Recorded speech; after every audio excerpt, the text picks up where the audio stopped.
A gente começa indo a Brasília para a abertura de uma semana para saber o que vai acontecer lá no Supremo Tribunal Federal, o envio do inquérito à Procuradoria-Geral da República. Marcos Santos está conosco e vai trazer as informações atualizadas. Oi, Marcos, boa tarde para você.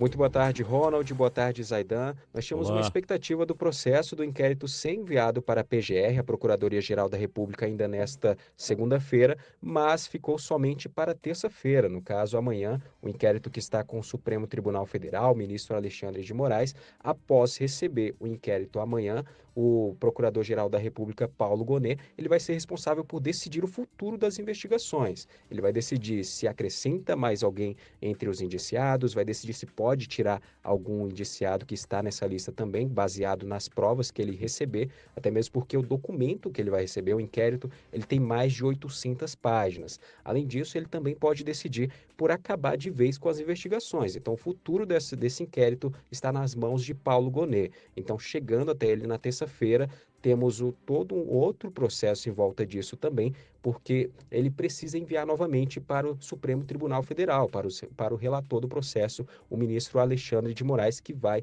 analisar junto com a Suprema Corte, decidir por maioria se tornam essas pessoas indiciadas réus. No caso, se elas se tornarem réu, elas vão responder pelos crimes de abolição do Estado Democrático de Direito, golpe de Estado e organização criminosa. Temos uma outra expectativa também a respeito de como que vai funcionar o andamento dessa investigação, até mesmo porque o recesso do judiciário já está chegando, então nos próximos, daqui a alguns dias, o judiciário já vai entrar de recesso e retorna somente em fevereiro. Então, as investigações sobre isso devem retornar somente em fevereiro. Mas lembrando que quando o Supremo receber todo o processo, ele vai decidir se essas pessoas vão responder por esses crimes.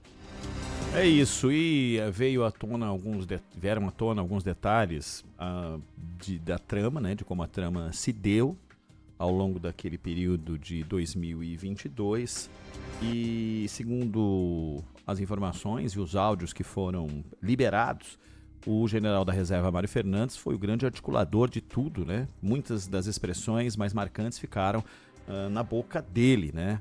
Coisas como não temos como fazer nada sem quebrar ovos, sem quebrar cristais, ou seja, o tipo dos impactos e os danos que seriam causados. Tá na cara que houve fraude, né? Outra, tô pedindo a Deus para que o presidente tome uma ação enérgica e vamos sim pro Vale Tudo. Essas são algumas das expressões de um vasto material de falas do general, entre outras que vieram à publicidade, que vieram à imprensa ao longo das últimas horas. E tudo fica na mão do Alexandre de Moraes, que amanhã deve enviar lá para a PGR. E aí sim, inicia um relógio que não tem prazo para chegar o momento derradeiro, né, Zaidan?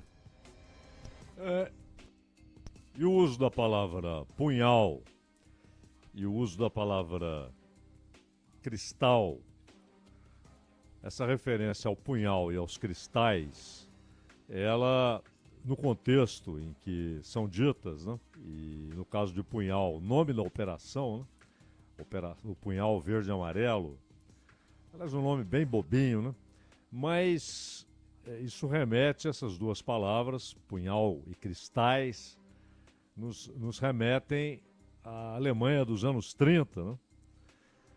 E foram exatamente essas as palavras usadas em momentos específicos da ascensão nazista. Vale notar também a reação infantil de muitos parlamentares e outras figuras públicas que tentam dizer que nada aconteceu, que é tudo uma invenção. E aí, uma coisa meio covarde, né? De dizer que é uma espécie de noticiário inventado. Ou seja, o problema está na notícia, na imprensa que noticia. E isso, além de uma grande bobagem e de uma negação infantil da verdade, é também uma covardia.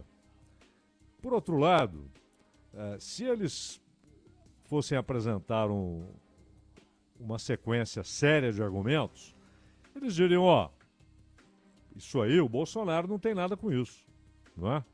Isso aí foi coisa desses caras, eles que têm que responder por isso. O Bolsonaro não participou, que foi, aliás, parte da reação do próprio Bolsonaro, não é? Não, ninguém falou comigo disso, não sei o quê. Embora também tenha entrado por esse caminho de desacreditar o trabalho da Polícia Federal.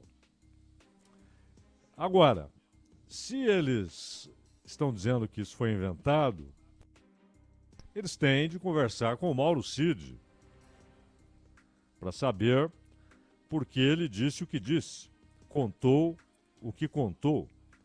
E mais importante, eles têm de conversar com duas figuras que não estão sendo muito citadas, o general Freire Gomes e também o brigadeiro Batista Júnior, Carlos Almeida Batista Júnior, para que eles digam se eles inventaram todas aquelas histórias, as reuniões, a ameaça de voz de prisão do Freire Gomes contra o Bolsonaro, se ele insistisse naquilo que ele estava apresentando.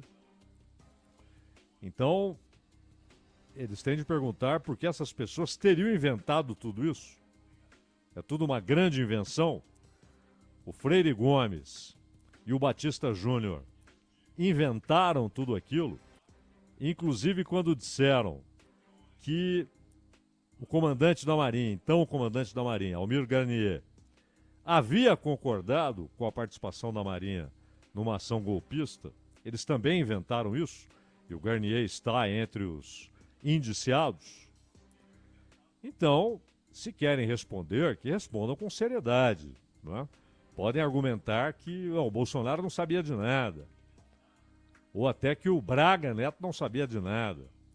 Mas dizer que é uma grande historinha, uma grande invenção, ora, isso está sendo dito pela pessoa mais próxima do Bolsonaro durante 4 anos, que é o Mauro Cid, e pelos dois comandantes, dois dos três comandantes das forças no final de 2022.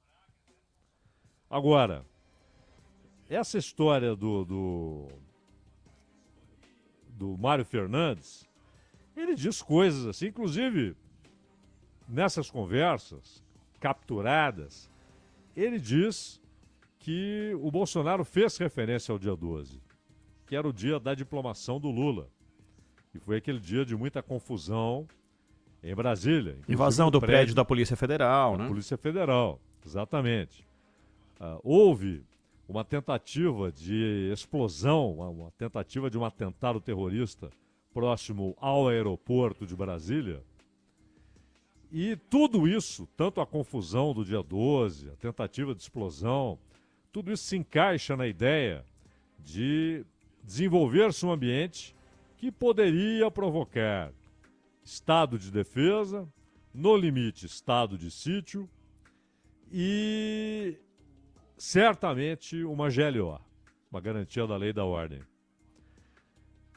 E ele, depois, há uma conversa com o Mauro Cid, também capturada, essa conversa, em que é dito que o Bolsonaro teria afirmado o seguinte: não precisa ser dia 12. Pode ser até o último dia de dezembro, até o dia 31, que era o último dia do mandato do Bolsonaro. O dia 1º é a posse do novo presidente. Ora, inclusive o Mauro Cid comenta que achava aquilo meio arriscado, quanto antes melhor, né? Se é para fazer, façamos e tal. Então, na verdade, quem tem de esclarecer é quem está dizendo. Quem contou isso à polícia ou teve suas conversas descobertas pela polícia. No caso do Mário Fernandes. E o Braga Neto, tanto que ele chega a dizer que a nova historinha que inventaram é o golpe dentro do golpe, né? Porque uma das previsões da tal minuta é que houvesse a formação de um gabinete de crise, que seria comandado por quem? Pelo Bolsonaro? Não.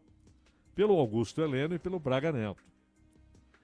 2 generais, não importa se reserva, se ativa, 2 generais. E aí, numa situação de exceção, a hierarquia militar reaparece. Por isso surgiu a ideia de que eles dariam o golpe também no Bolsonaro. Eu acho até que aí é apenas uma interpretação, porque afinal de contas, se houvesse o êxito dessa operação, a popularidade do Bolsonaro e o fato de que ele era o presidente, e portanto a ideia seria que num quadro de crise ele continuaria presidente, isso seria importante. Mas não significa que o comando de fato continuaria com o Bolsonaro como presidente da República, já que haveria um gabinete de crise com 2 generais. E a estado de exceção, estamos aqui pelas armas. Então, meu amigo, aqui volta a valer a hierarquia militar. Somos generais, né? Além disso, há claramente a ideia, inclusive nessa história de decretação, possível decretação de estado de defesa e estado de sítio, a ideia de um golpe com cara institucional. A velha mania que há no Brasil de golpes serem desferidos como se fossem contragolpes, como se fossem em defesa da democracia e das instituições, quando na verdade são ataques, são rupturas com a democracia, com a Constituição vigente, com as instituições. E só um aspecto interessante, Ronald, é que o estado de defesa, ele pode ser decretado. O presidente deve ouvir o Conselho da Presidência, mas ele não é, inclusive a lei diz isso, que ele não é obrigado a levar em conta o que diz o Conselho Presidencial.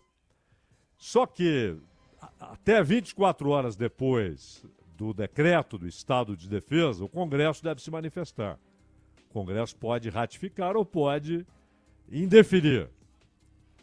Pode dizer que não vai ter estado de defesa. O estado de sítio não, ele exige a aprovação prévia do Congresso Nacional. Os 2, sítio e defesa, você tem uma vigência de 30 dias, essa vigência é renovável por mais 30, nos 2 casos, a não ser quando é estado de sítio provocado por agressão estrangeira ou por guerra. Aí, claro, não há um prazo determinado. Enquanto houver aquela situação, o estado de sítio pode ser mantido. Mas o estado de defesa, que é decretado 24 horas antes, ele já abre a possibilidade de você ter um predomínio do comando militar que pode constranger o Congresso ou, no limite, como aconteceu em 64, a cassação ou até, em alguns momentos, ao fechamento do Congresso, a paralisação da atividade do Congresso. Então, os que estão defendendo o Bolsonaro, eles devem ficar presos, limitados à ideia, ao discurso, ao argumento de que o Bolsonaro não sabia de nada disso. Porque dizer que nada disso ocorreu tornou-se patético, né? Então que perguntem ao Mauro Cid, ao Mário Fernandes, ao ex-comandante, o Freire Gomes, ex-comandante do Exército, ao Batista Júnior, ex-comandante da Aeronáutica. São eles que contam a história. Não é a Polícia Federal e muito menos a imprensa, né, Ronald? E apesar de ser algo absolutamente corporativo e com posicionamentos questionáveis, o Conselho de Ética da Câmara dos Deputados deveria se posicionar com o que andam falando alguns deputados usando a tribuna do plenário para coisas absolutamente vergonhosas e algumas ameaçadoras. Né? Deputado usando o mandato para dizer que o Brasil vai pegar fogo, entre outras coisas, se Bolsonaro for preso e tal, ao invés de falar efetivamente sobre o que aconteceu, né? Ou a defesa, como o Zaidan falou, né? Não, isso tudo é uma grande mentira, ele não participou e temos que falar sobre isso. E dê uma luz sobre o que deve ser falado. Mas ameaça no plenário da tribuna, seja da Câmara ou do Senado, aí não, né, Zaidan? Não, e há 2 parlamentares indiciados, o Ramagem e o Pazuello, não é? Uhum. Então, também sobre isso o Congresso tem de se posicionar. Qual é a posição do Congresso a respeito desse indiciamento. Claro, é preciso esperar a PGR para ver se concretiza uma denúncia, mas essa deve ser a preocupação do Congresso, o comportamento dos seus em relação a uma tentativa de golpe de Estado.